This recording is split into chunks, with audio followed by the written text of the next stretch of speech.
Hi friends, welcome back to my channel, Chris D Redefined. I was just looking up some of the history of the topic I'm going to talk about in this short. It's a fun short about Pastel de Nata.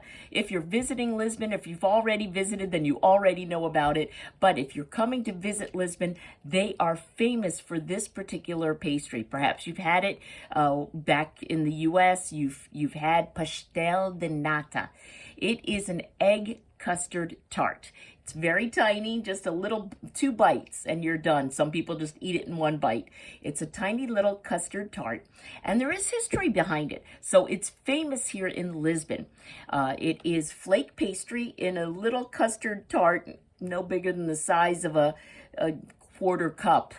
Measuring cup, and it is filled with egg custard. So eggs, a little bit of milk, lots of sugar, some lemon peel, and other ingredients, and it's delicious. Now, I can't eat it because I have a really bad wheat sensitivity, and I'm also lactose intolerant. I've had it once since I've lived here for 2.5 years.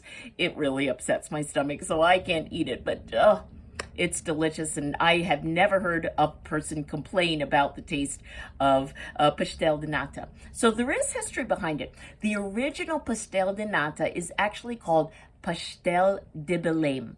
Here's why.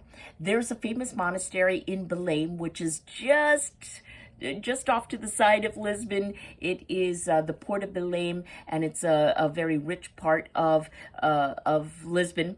And there was a monastery there back in the 1500s. It was built, and the monks that lived there and the nuns who had a convent close by, they used to wash their vestments in egg whites to make the vestments, the white vestments, white, and to starch them.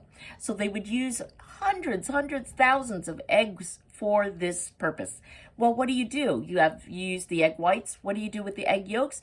They came up with a recipe, a secret recipe for Pastel de Bele'm, and they started selling these little custard tarts to make money for the monastery and the convent, because there was some political unrest and the money to the church had been cut off by the monarchy. And so they would make money by selling this Pastel de Bele'm. So pastel is singular, pastéis is plural. And so the secret recipe for the Pastel de Bele'm only gets passed down to the actual original factory of the Pastel de Bele'm. But Pastel de Nata can be found all over.